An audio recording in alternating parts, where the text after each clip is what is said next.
Et regalen aquesta melmelada. Melmelada de ceba és imperfecta. O la compres perquè fa una pinta excepcional. La tens a casa. Ja has fet lo dels formatges, ja te l'has posat, has intentat menjar-te-la per esmorzar.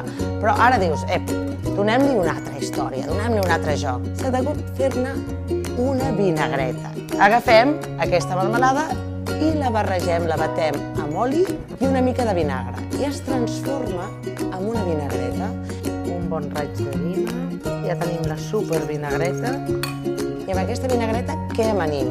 Amanim un bon joc, un bon tou d'enciams barrejats, d'aquells enciams que venen tant de gust.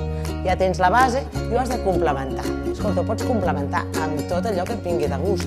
Però jo què tenia avui a la nevera? Tenia el bocat, que a més té aquest toc verd tan preciós, tan bonic, que ens farà lluir qualsevol amanida.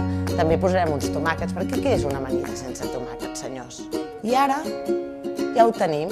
Per tant, si ho tenim, què n'hem de fer? Portar-ho a taula i menjar-ho.